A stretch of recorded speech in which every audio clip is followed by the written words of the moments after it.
All right. Hello, Daniel. How you Hey, doing tonight? good man. How are you?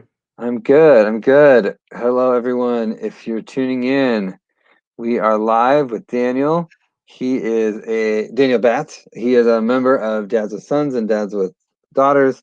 He's actually one of the moderators of our Dads with Sons community. So I'm excited to be talking with him because he's also a contributor to our first publication ever, our um, Fathering Stories Volume 1.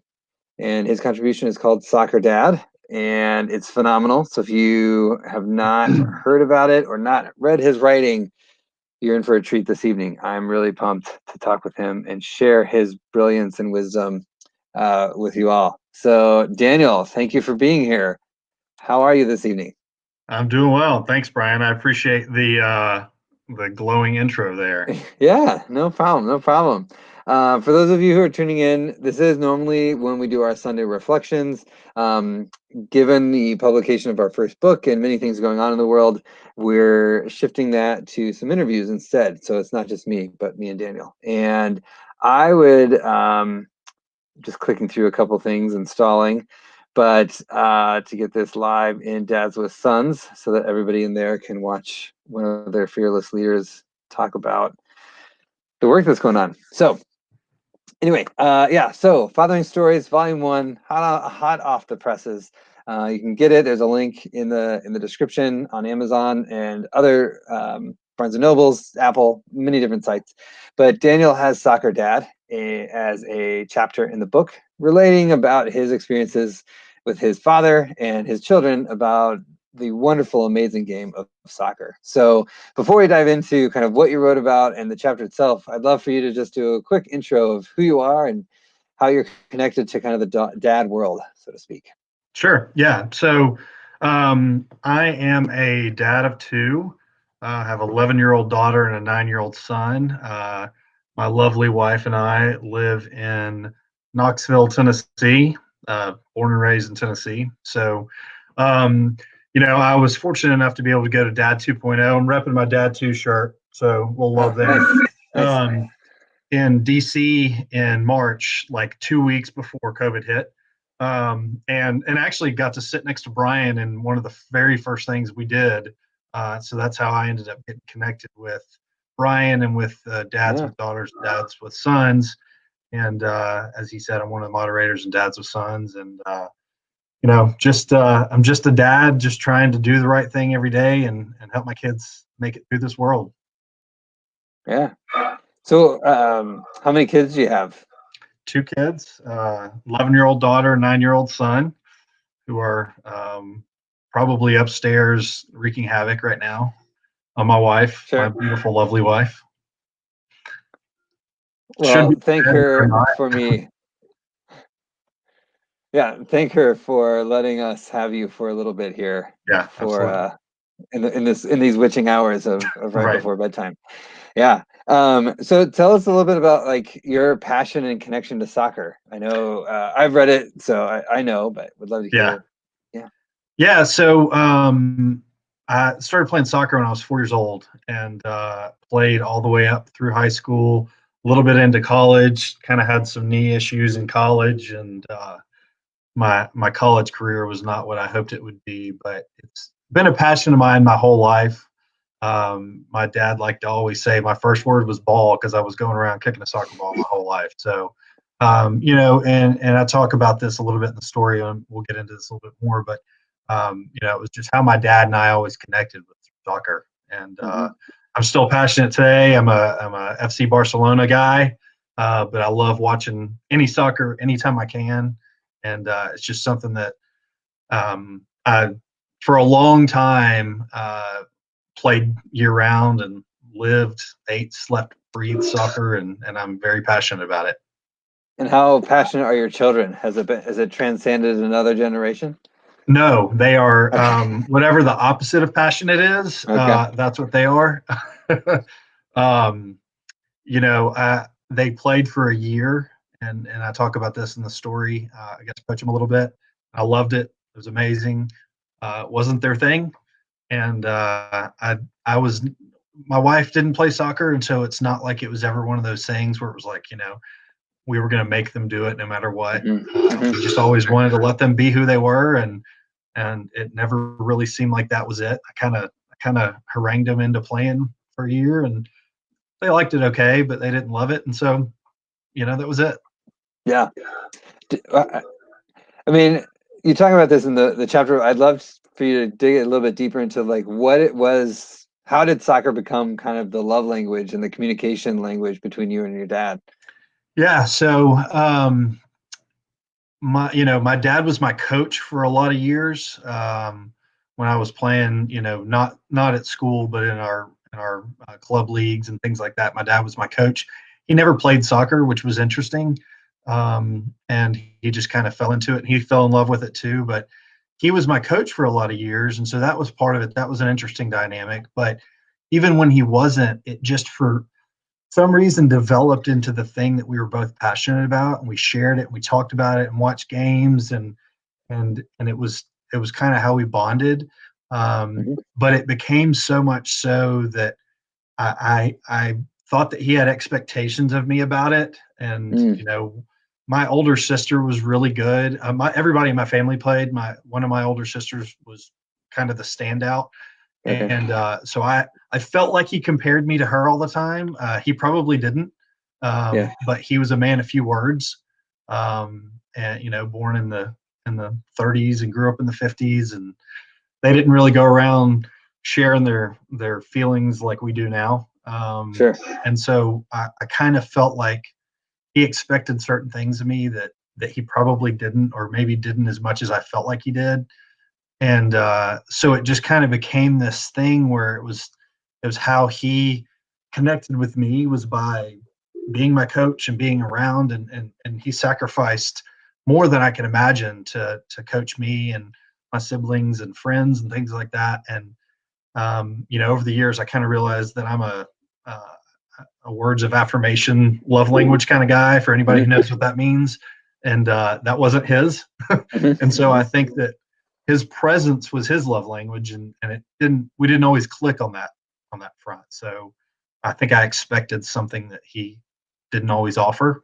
Yeah. Um, and so it created a dynamic between us that we shared it, and it was great, but um, it wasn't always perfect or what I expected maybe. Yeah. I mean, I loved your chapter. My dad was not a soccer player. I mean, he was my Cub Scout den pack leader, Yeah. whatever, and he helped out here and there with Little League and things when I was in like YMCA baseball. But he was a carpenter, Mhm. um, and actually, as we speak, he's making a bed for my daughter for her birthday Oh, coming up. cool. But he made a bed for me as a kid, like handcrafted, like etched, like carved my name into the footboard, Yeah. um, and he would help build sets in high school for me and my sister when we were in the musicals that we were in, theater productions we were part of. And I think what resonated with me about your dad was like, yeah, my dad was a man of, he would talk when he needed to, and Sure.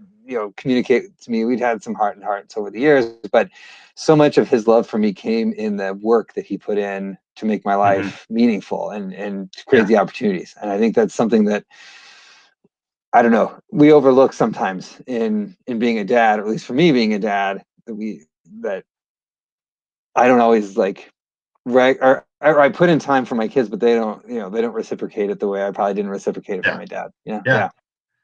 Yeah. And I think that one of the things, especially right now with everything that's going on in the world, obviously there's tension everywhere. Hmm. I think that parenting and fathering especially are critical to us teaching our kids the right way to interact with people, and how to love people, and how to care for those who we don't understand, and things like that. And my dad and how I was parented um, absolutely reflect in how I act as a father. And I don't know which one's right or wrong. I don't know that there is a right way to do it. Yeah. But I know that I am very open with my praise, um, because of how I was parented.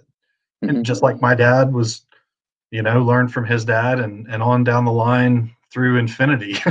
Yeah. We try to learn things from our parents, and so I parent a very different way than my dad did. Again, just because that's how I think I'm supposed to do it. My kids Mhm. will take some of that and parent differently, I'm sure too. But Sure.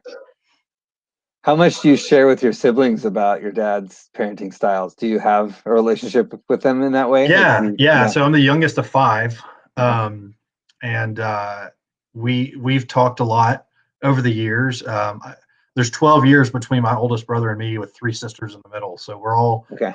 kind of spread out. We're spread out, geographically and age wise. But yeah, we've all talked about that over the years. And yeah, I haven't said this yet, but my dad died in 2018, Right. almost 2 years ago next week.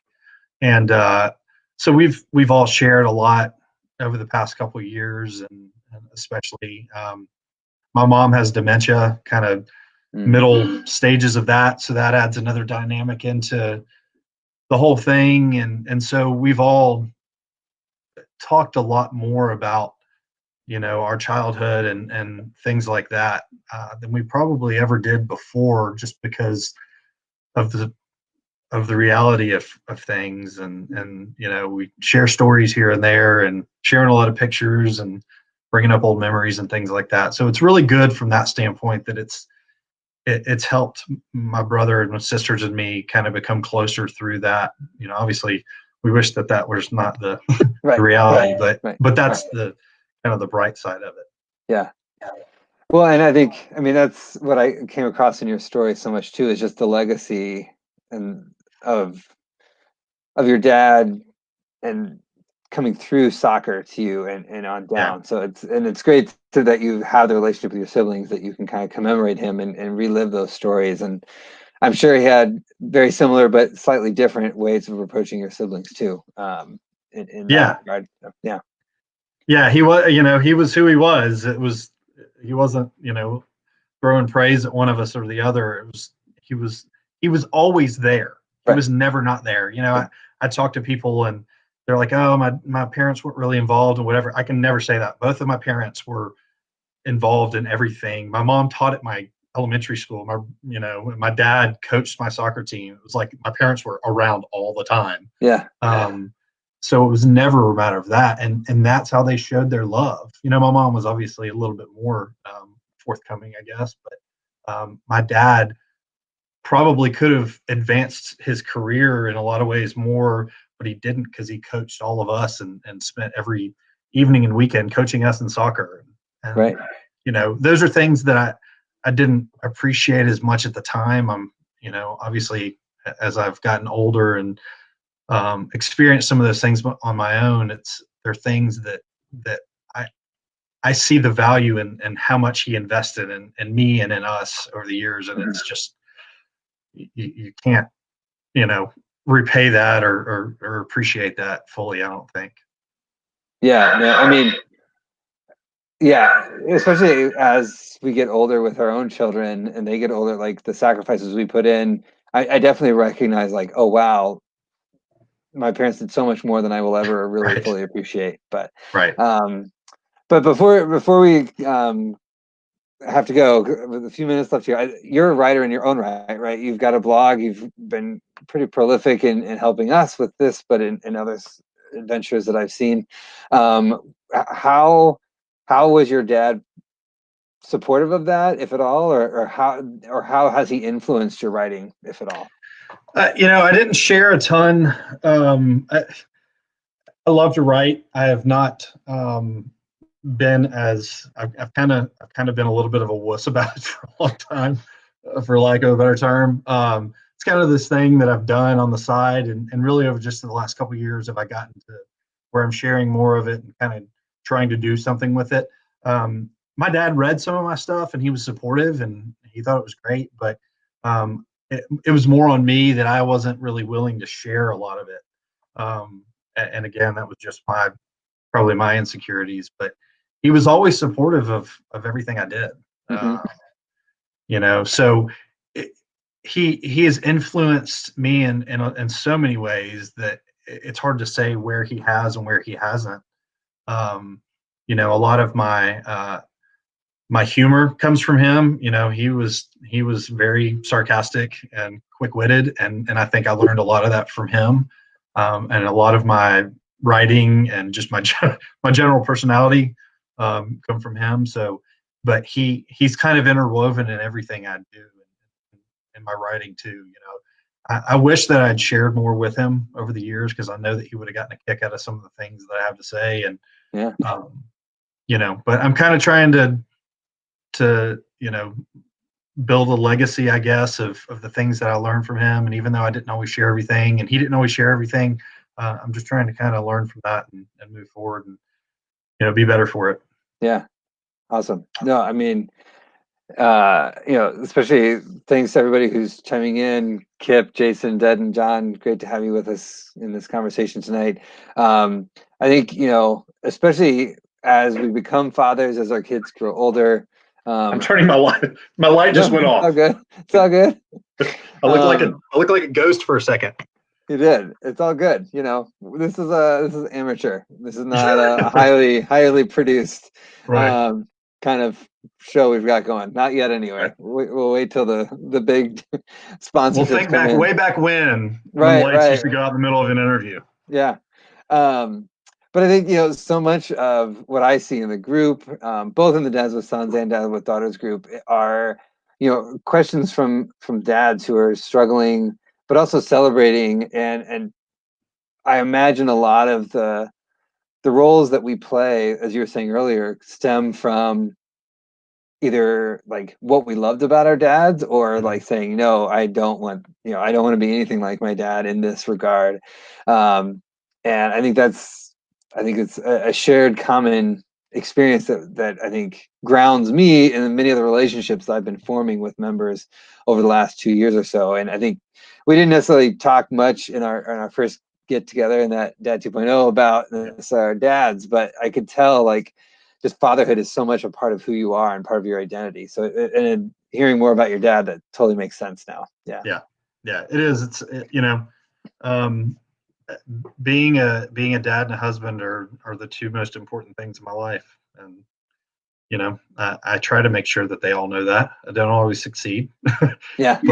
but I try. So I think that Yeah. that's my role, and is to try to let the people around me know those things. Yeah. So, do you have any big writing projects coming up on the horizon that you want to share?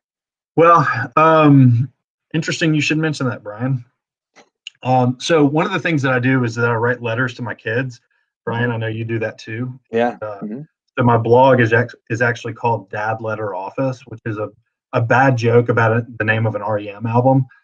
Which Um, is not a bad album. So I totally it's a appreciate. great I totally album. appreciate it. I'm a big REM fan.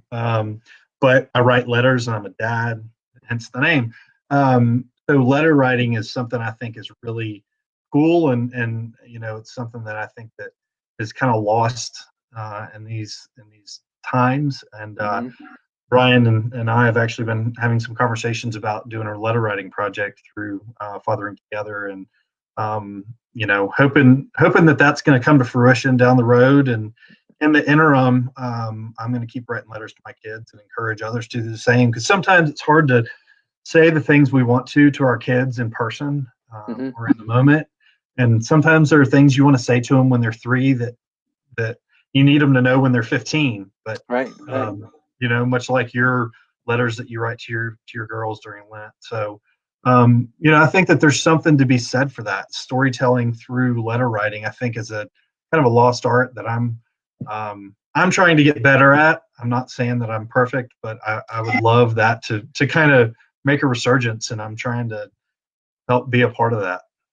Yeah. No, and dead and right on you for doing it as well. I think it's, to your point, I think so much of what happens every day of our children's lives, we want to capture and save, Mm-hmm. because, like, especially when they're little and we're watching their brains just like bursting with like aha moments of like, oh, this is Yeah. grass. Oh, this is snow. Oh, this is what food tastes like, right? Like, I still remember giving my daughter avocado for the first time and just watching her face like totally like get confused.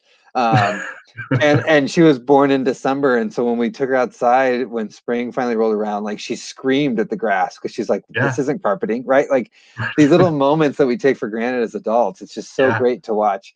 But again, like at 3, at 5, they aren't ready to appreciate some of the epic wisdom that we have to share Right. with them. And I Right. think, especially for me, the ability to like craft my letter as best I can like either be really focused on something bad that happened or Hmm. really like push aside the negative stuff and say, we had a really shit day, Yeah. but you did this one thing and I'm going to write about that today because this is like so epic that you were able to like walk for the first time or do whatever, and do that in a letter. It's just, yeah, is brilliant. So I commend you for continuing to do that. And I know you and I have very different styles to or approaches to our letters, um but yeah, I'd love to continue to work with that, Absolutely. and we will. Yeah. And Yeah. if you're watching, like Deaden, you said you wrote, yes, epic wisdom, Jason. I have in my evening hours, I have really great language.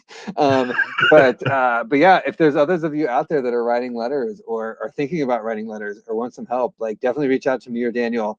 We're not experts by any means, but I mean, I was going back through mine the other day, and I've written like 200 ish at this point because I've been Amazing. doing it for 4 years now. So, so yeah, they add up, and I think it's also interesting to see just the repeated themes and of things that speak to what we wrestle with in our daily life. Especially Hmm. this past spring with Lent. It's kicked off kind of normal, and then COVID hit, and many of my letters were struggling through what COVID meant in those early weeks and months. And I know you were telling me, one of the themes was around your mother's dementia and what that was like to kind of recognize that and go through that. So Yeah. yeah, yeah. Any moments of epic wisdom on your behalf in these letters to kind of close us Um, out? I actually have read a few to my kids. Are getting, at 9 and 11, they're starting to be able to hear some things. And Yeah, I read one to them recently just about love and just about I don't care who you love, just love them yeah, and love them well. And you can take that a million different ways. I was more specific in my letter than that, but it was one of my funny ones, not one of my serious ones. sure. But I always try to kind of leave them with some epic wisdom, as you said, or a little pearl of wisdom. And Maybe that'll be our book title. yeah, yeah, Letters epic of Epic wisdom. Wisdom. Yeah, Nowhere to go but downhill after that. yeah, yeah, We got to sell it. But yeah, there are so many things that I want my kids to know about the world, and I want to try to teach them what I can and things that I've learned, some hard fought lessons that I've learned over the years, and I know that we can't make it easy for them, and probably shouldn't. But hopefully we can help them avoid some of the pitfalls that we've made, and that's what I try to do is just share a little nugget of wisdom here and there, and maybe they'll think better before they take one of these steps that I took in my life. sure.